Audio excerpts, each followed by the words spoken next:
এরপর তো শরীর ভেঙে পড়বে না? শরীরের ওপর এত ধকল যদি যায় কি করে সামলাবে? উনি তো সব সিদ্ধান্ত নিজেই নেন, মানে আমাদের ব্যবসায় হাত পর্যন্ত দিতে দেন না। হাত ছোঁয়াতে দিচ্ছেন না বলে তোমরা এগিয়ে আসবে না? হ্যাঁ, শরীর তো আরো খারাপ হবে, এতে হবে না? চুপ করে বসে আছো কেন তোমরা? এইটুকু তোমরা বোঝো না যে বাপ তো তোমাদের শরীর খারাপ হতে চলেছে? আপনি আমাদের কি করতে হবে বলুন? ওনাকে এত কাজ করা থেকে আটকাতে হবে।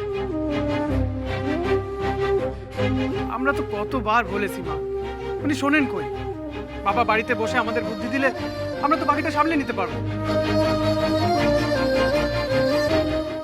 জানি তো তোমরা সামলে নিতে পারবে, এত বড় হয়েছো, লায়ক হয়েছো, জন্যই তো তোমাদেরকে ডেকেছি। খোলাখুলি তোমাদের সামনে কথা বলতে চাই। শোনো, তোমাদের বাবা ফিরলে কথা বলো, শুনো ওনার কথা, বোঝার চেষ্টা করো কোথায় সমস্যাটা হচ্ছে। কথা বলে আদায় করে নাও কথা। আবদার করতে হবে তো, বুঝতে হবে ওনাকে, তোমাদের কথা বুঝিয়ে দিতে হবে যে ভোর অবধি বাইরে থাকা চলবে না, এতে শরীর খারাপ হতে পারে। বুঝেছো? আমি আর কত দিক সামলাবো বলো দেখি?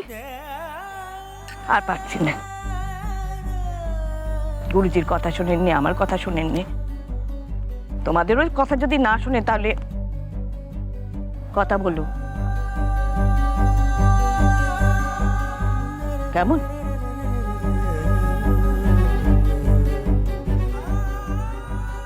আমি ছোট খোকাকে ফোন করব, এবার 3 ভাই মিলে বাবাকে সামলাও। আপনারা সবাই জানতে চান তো কাল রাতে আমি কোথায় ছিলাম?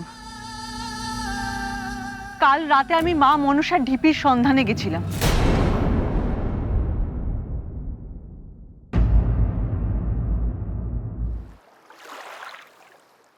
তরিতা,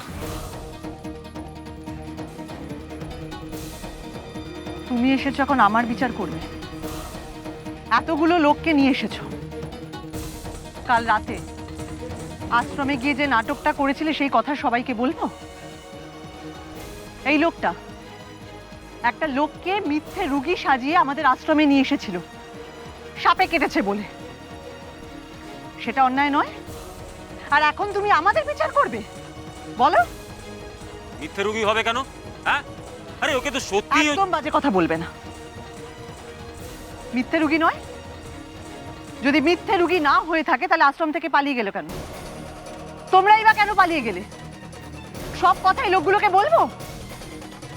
তখন থাকবে তোমার এই মেজাজ, এই রোয়া? কাদেরকে দেখাবে? কোন কোন কোন কোন আমিও শুনি। এখন নিজের কেসটা ধরা পড়ে গেছে বলে এত সব শোনাচ্ছেন না? হ্যাঁ, আরে দাঁড়ান দাঁড়ান, কাল রাতে এই রেঞ্জার বাবুরে নিয়ে আপনি কষ্টি নষ্টি করলেন, এখন এতগুলো লোকের সামনে আপনি সেনানি করছেন। একদম মুখ সামলে, একদম মুখ সামলে বলে দিচ্ছি। মুখ সামলাবে কি? হ্যাঁ, মুখ সামলাবে কি? ঠিকই তো বলেছে। কে ঠিকই বলেছে? কি ঠিকই বলেছে? চুপচাপ থাকো, আর একটা যদি বাজে কথা বলবে দিদি দাদাবুর সম্বন্ধে, যাও এখান থেকে বেরো। তখন থেকে ছাড়া কথা বলছি, শুনে যাও। অনেকক্ষণ ধরে তোমাদের অসভ্যতামি আমি সহ্য করছি এখানে দাঁড়িয়ে দাঁড়িয়ে। হ্যাঁ, ইয়ার কি হচ্ছে? মজা পেয়ে গেছো নাকি? রেঞ্জার বাবু, ধরা পড়ে গিয়ে আপনার তো গলার আওয়াজ বেড়ে গেল। হ্যাঁ, এইসব চেঁচানিতে আমরা ভয় পাই না, শুনে রাখেন। আপনি কাল রাতে গিয়ে ঘুরতে করলেন আর আমরা কইলে সেটা দোষ? You shut up. Just shut up. আমার জন্য আপনাকে এই বিপদে পড়তে হবে। আমাকে উদ্ধার করতে না গেলে তো আপনাকে। চুপ করো, তুমি চুপ করো। আশ্চর্য, একটা বিপদে পড়বে আমি সেখানে তোমার পাশে থাকবো না? অদ্ভুত ব্যাপার। অঙ্কুশ মিত্র আমার খোঁজ করতে গিয়ে অপবাদের ভাগী হচ্ছেন, তাই তাকে বাঁচানোর জন্য তোমার নাম করে আমাকে মিথ্যে বলতেই হচ্ছে। মা, তুমি আমাকে ক্ষমা করো, কিন্তু আমি যা বলতে বাধ্য হলাম তা আমি করবই। তোমাকে আমি কথা দিলাম। কি কি হলোটা কি? আপনারা এখানে সবাই জানেন কোটালের সময় মা মনসার ঢিপি থেকে জল সরে যায়। মা মনসার ঢিপি থেকে মাটি এনে মূর্তি গড়লে সেই মূর্তি হয় সর্বোত্তম। আপনারা জানেন তো, আমিও সেই মাটির সন্ধানে গেছিলাম ঢিপি থেকে মাটি আনবো বলে, আশ্রমের জন্য মা মনসার মূর্তি গড়বো বলে। মিথ্যা মিথ্যা কইছে, মিথ্যা কইছে। জিগানে না রে, মাটির খোঁজ করতে গেছিল তো মাটি কই? হ্যাঁ, কোথায় কোথায় মাটি কোথায় মাটি কোথায় কোথায় মাটি? না, মাটি আমি পাই, মাটি আনতে আমি ব্যর্থ। আর যদি মাটি আনতে পারতাম তাহলে আমাকে রেঞ্জার বাবুর মতো এরকম ভদ্রলোককে তোমার হাতে হেনস্থা হতে হতো? কখনো না। আমি আপনাদেরকে কথা দিচ্ছি, আমি আজকে মাটি আনতে পারিনি, কিন্তু মাটি আমি মা মনসার ঢিপি থেকে আনবই। আর সেই মাটি দিয়ে মূর্তি হবে, আমাদের আশ্রমে পুজো হবে। আমি আজকে আপনাদের সবার সামনে দাঁড়িয়ে কথা দিলাম। আর কি হয়েছে? কে কেন সর সর সর সর, এত ভিড় কিসের? আরে কি কি আটকে দেবো না চন্দ্রবাবু। কথা কথা এই এই রেঞ্জের বাবু রে, আর ওই মেয়েটারে আমরা এই গায়ে ঢুকতে দেবো না। কথা আইসা আচ্ছা কি আসতো? আর কি হয়েছে? স্যার স্যার স্যার যেতে দে না। কথা কথা কথা ওই ওই ওই মেয়েটা কুলোটা সারাটা রাত কাল ওই রেঞ্জার বাবুর সঙ্গে মোৎসব করছে। ও পায়ে গায়ে পড়লে অকল্যাণ হবে আমাদের কথা। আচ্ছা ঠিক আছে চুপ। আরে কল্যাণ হবে কি অকল্যাণ হবে সেটা তোরা ঠিক করবি। আর ওরা যদি সত্যি কোনো অন্যায় কাজ করে থাকে তাহলে বিচার বাবা বুড়া শিব করবে, তোরা করবি কেন? হ্যাঁ কর্তা মশাই, বুড়া শিব রেগে গেলে আরো সর্বনাশ। আরে বাবা কি মুশকিল। আচ্ছা ঠিক আছে আমি আসি তো নাকি? শোনেন শোনেন, আমি একটা কথা বলি আপনাদের। এরা সব গায়ের সাদা সিধে মানুষ তো সব, গো ধরা সব। রেগে গেছে কোনো কারণ, আমি আমি আমি দেখছি আপনাদের কিছু হবে না, আপনার যান। শোন আমার কথা শোন, আমার কথা শোন। আমি তোদের ভালো মন্দ সব বুঝি, তোদের কল্যাণ অকল্যাণ নিয়ে তো আমারও একটা দুশ্চিন্তা আছে নাকি? তা আমি যখন বলছি তখন তোরা ওদের ছেড়ে দে। ছেড়ে দিব কথা কথা আপনার দয়া এই গায়ের সব লোক সারাটা বছর খেয়ে পরে বাঁচে কথা। আমরা জানি আপনার কথা আমাদের কাছে দেব বাক্য। তবে কথা এই এই এই এই কুলোটা মেয়েটারে আমরা ছাড়তে পারবো না কথা। হ্যাঁ ছাড়তে পারবো না কথা। এরকম হুকুম আমাদের করবে না কথা। দেখি দেখি, সর সর। কথা আপনি আমাদের মাই বাপ, কিন্তু কিন্তু উহাদের কাছে যেতে চাইলে আমরা যেতে দিব না কথা।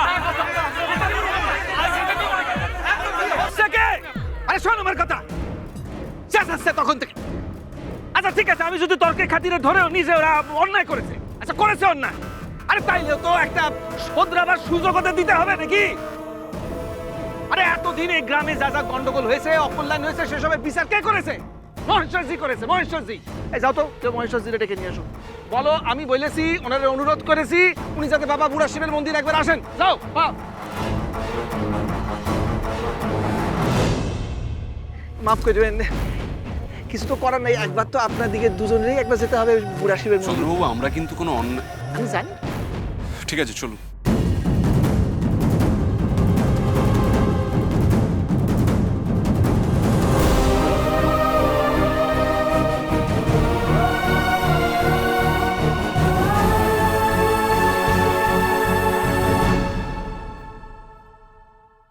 মা,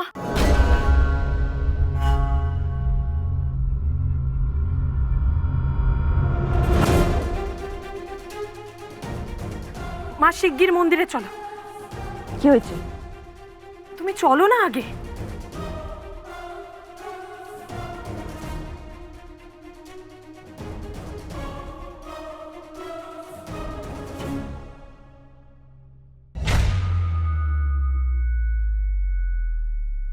এরকম পবিত্র আত্মা আমি খুব কম দেখেছি।